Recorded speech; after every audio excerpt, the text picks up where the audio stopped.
10-year, yesterday we saw the 10-year rise in Italian BTPs, while in Germany we saw the 10-year come down. So we saw that spread widen, and that was the lowest for nearly 3 years for the 10-year bonds. UK 10-year yields also fallen to their lowest since October 2016. So really that relief from the European parliamentary result hitting the bond markets. Shimana? All right, excellent, Juliana. Well, it is a big day for Europe today. European leaders are due to meet later to debate who should succeed Jean-Claude Juncker as Commission President and who should take on the bloc's top jobs. French President Emmanuel Macron and Spain's acting Prime Minister Pedro Sanchez have said key roles in the EU must reflect the results of the elections. Macron's view appears to be at odds with the Germans, who favor centre-right EPP leader Manfred Weber for the Commission role. Now, Sylvia is in Brussels and has been monitoring all the developments. President Macron is not in favor of this Spitzenkandidat process, which you're obviously familiar with, whereby each party puts forward their own prospective leader. Sylvia, I mean, what does this mean for Mr. Weber's prospects? He ultimately is the candidate for EPP, and that is the party that has secured the most seats at this election. Exactly, but the result of the European elections is the interpretation of these results is quite flexible, in the sense that even though the EPP got the majority of the seats, if you compare their performance to how they did back in 2014, they actually lost a lot of seats. And we saw in these European elections a lot of support for the Liberals and for the Green Party. So some people argue that when choosing the next president of the European Commission, that choice needs to reflect that extra support for the Liberals and for the Green Parties as well. So at this stage, everything is really up in the air. We need to wait for the summit that happens here later today to see what sort of path the European leaders will take when deciding who gets to be the next president of the European Commission. But they will also have to decide who gets to be the next president of the Parliament, of the European Council, as well as of the European Central Bank. So as you can see, a lot of decisions need to be taken in the coming weeks. And we heard yesterday from Chancellor Angela Merkel saying that the EU needs to take a decision on these 4 top jobs as soon as possible, because the sooner this decision is taken, the better it is for the EU. Both parties, the CDU, the CSU and the SPD, stand by the system of a leading candidate, and we will introduce this position. The European Council will take the result of the vote into account, as is stated in the Lisbon Treaty. We want to find a solution as soon as possible, as the European Parliament will meet at the beginning of July, and it would be good if we have a proposal from the European Council, so that positions can be quickly filled after that. One thing is clear, we need to be capable of acting in the EU, and the sooner we have the decision, the better it is for the future, even if the new Commission only takes office later. So the aim of the 28 EU leaders, is to have a decision by June 20th. That's when they are scheduled to meet here in Brussels once again for another summit. So let's see if by that date there's going to be a compromise on these 4 top jobs. According to a European official, the discussion happening here tonight is going to be only among the 28 heads of state. So no advisors are expected in the room, perhaps to prevent any leaks to the press about the names that are right now on the table. But I will be addressing this issue as well as the overall performance of the political parties in the European elections later on in about an hour with one of the vice presidents of the European Commission, Valdis Dombrovskis. Excellent, Sylvia. We await that interview. And another angle for you to bring in as well is Italy. So let's talk about that. The European Commission is reportedly set to take disciplinary action against Italy over its rising debt levels. Now, according to multiple reports, Brussels is likely to take steps against Rome, including a potential fine for breaking EU budget rules. The Commission is due to issue reports on member countries' public finances. That is on June the 5th, so not that far away, and obviously just after this election where the Lega party in Italy did gain a majority of seats there. A bit of a reversal of what happened with the general election last year versus Five Star. Now, initially when the results came out, we saw a bit of a bounce in Italian assets, both in bonds and in the banks, but later on it emerged yesterday, multiple reports, as we were just talking about, that Brussels are actually considering entering Italy into some form of a disciplinary program because of their public finances. So today we are seeing Italy across the board come under pressure, particularly the banks that we just had up. Now, speaking following the EU election result, Lega leader and Italian Deputy Prime Minister Matteo Salvini said his party's victory was a mandate to change Brussels' budget rules. Behind me is the established and definitive result that you can analyse and that allows me as Secretary of the League to maintain the commitment made with the Italian people, to change the balance in Europe and to change European budgetary policies. It's even more important that should another polite letter be coming, of which I can't wait to know the contents, we will respond with the same politeness on the basis of popular consensus, saying that European insecurity and unemployment closed yesterday for us and another season has begun. As Deputy Prime Minister of Italy, Matteo Salvini, saying he can't wait to see the contents of the Brussels letter. Let's bring in Carsten Nickel, Deputy Director of Research from Teneo Intelligence. Carsten, great to have you on the show with us. So much to discuss. Let's start with Italy. Mr. Salvini there was just saying that he believes he now has the mandate to go to Brussels and tweak the budget rules. How much of a mandate does he actually have, though? Because everything going into this elections pointed to perhaps a larger turnout for the Eurosceptic populist parties, north of 30%. In fact, all in all, we ended up with something closer to around 25%. So perhaps the mandate he was seeking was not as big as he wanted it to be. Yeah, I think that's exactly to the point, right? That's one big problem that he will encounter. He'll arrive in Brussels and he will see that actually things have started to change there. The big winners in these elections have been the Liberals and the Greens. So that's clearly a sea change on the European side. To be fair to him, though, on the Italian side, of course, it has been a resounding victory for his Lega. And he has been consistent with his message to Italian voters, saying precisely that, right? I'm going to go to Brussels and renegotiate these fiscal targets. Was that realistic in the first place? Obviously not. So I think we're in for another very long confrontation here. And indeed, it's difficult to put together a cohesive unit of these populist parties because you've got them from the left, the right, and you know, from the UK. Obviously, with the UK, it's questionable whether or not Brexit Party actually lasts until Brexit. Just to bring it back to Italy again, the reports are suggesting that Brussels may be looking to put Italy into this EDP or what is known as a sanction, a disciplinary action based on their public finances in a week's time.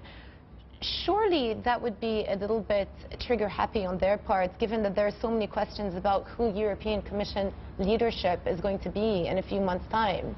Does it make sense that they would apply this procedure before there's more clarity about who is going to be leading the Commission? Well, I think it does make sense in the sense that we have an existing set of rules on the European level, and either you comply with them or you don't. I think that's a question that is relatively regardless of who is in charge here in terms of personnel, and potentially that's actually the signal that they want to send here in Brussels in the sense that there's continuity on the front of the rules. But then, you know, how realistic is that we're actually arriving in the end at that point where we're imposing sanctions? And we've been there at the end of last year. We've seen that this is not necessarily the outcome that we should be expecting here. Perhaps one final question on Italy. I mean, the strength of the coalition is now sharply in focus. Do you think that the coalition actually does last? And if it doesn't, what's going to be the trigger? Yeah, it's internal dynamics, right, that have been completely turned on their head. So Lega clearly in the driving seat now. So the result that we had in the national elections completely reversed now, with Salvini really calling the shots here. Look, I think tensions within that coalition have been around from the beginning. They will only increase.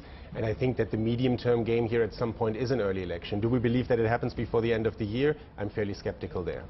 So earlier on in the conversation, you said that you believe the results of the election show a big gain for Greens and Liberals, and they are actually the parties that did best out of this, surprisingly well compared to expectations going in. What do you think that means for the future of actual policy making within Europe? Because we kind of got used and accustomed to this two-party system, center-left, center-right. Those two mainstream parties have lost a lot of ground to Greens, to Liberals, and to populist parties. Does it just mean that any decision is going to be a lot more difficult to get over the line, and eventually it would have to lead to a lot more compromises? And if so, what are some areas where we can expect actual cohesion from all of these different units? Yeah, I think that this policy paralysis story, you know, is something that we've been discussing over the last couple of years with political fragmentation and so on. I think what we're going to see now is actually, well, a greater focus on policy as such. I don't think that we're just going to move on towards a conversation about personnel here. I think there will be a big push from the Greens and from the Liberals to actually fix a number of issues that the European system, those institutions want to focus on over the coming years. What will those issues be? Well, we know what Green voters, what Liberal voters care about.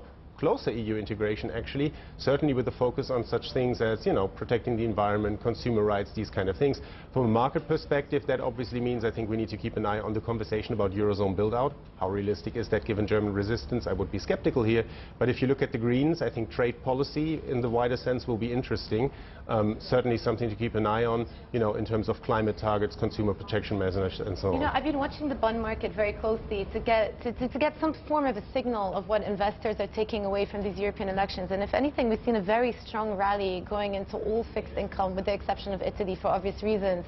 And for me, that tells me that the bond market is pricing in further fiscal consolidation rather than a fiscal spend or breaching of rules or a little bit more of, you know, opening up the coffers, which is what some people perhaps were hoping for prior to these elections. So it's very interesting when you think about it from a fiscal perspective, and that Greens and Liberal interpretation from markets is one of further fiscal consolidation rather than spending. Yeah, let's be realistic here.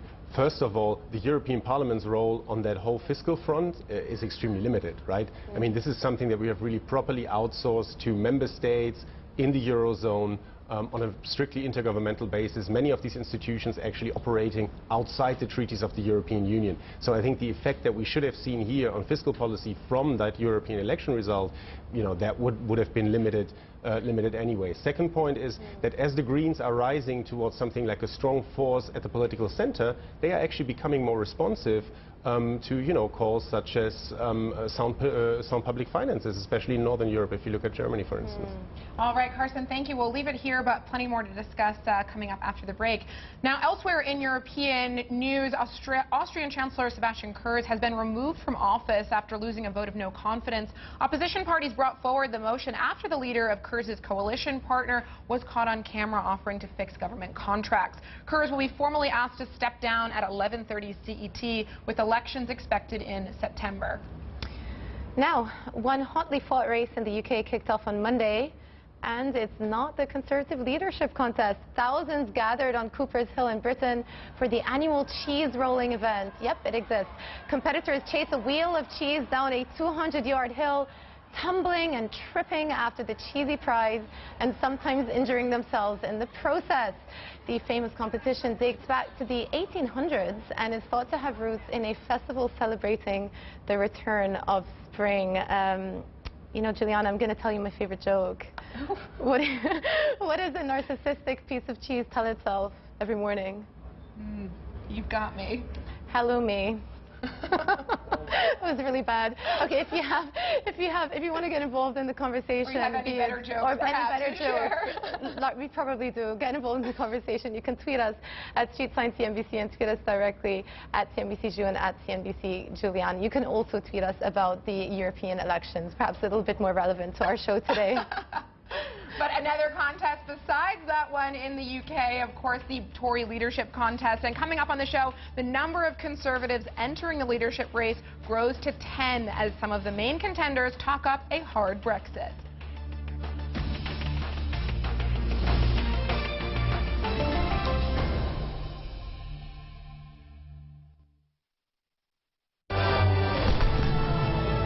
Discover a world of incredible places with Trailblazers. Proudly sponsored by Qatar Airways. Nico, you've got a young family here. What sort of places do you like taking them to? Right here. Really? Right here. This is where I rollerblade with my daughter. This is where we go play on the beach. And I will teach her to cycle soon here. So we're right on the spot. So my school is right above the Formula 1 paddock. So I would be able to look down, and there was Jacques Villeneuve, there was Michael Schumacher, Mika Häkkinen, everybody was there, and then they would walk with their cars up to the starting grid. That's amazing. And yeah, that's just incredible memories, and dreaming like, wow, I wish I could be like them one day and be there one day myself. Discover a world of incredible places with Trailblazers. Proudly sponsored by Qatar Airways. Good morning, Mrs. Wong. Good morning. Your favorite. Thank you. Good morning, Mrs. Wong. Good morning.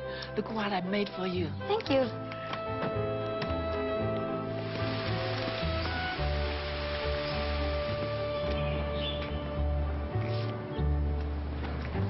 Mrs. Wong?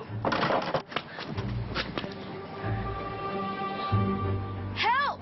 Help! Good thing your grandson was around when you had your fall, Mrs. Wong.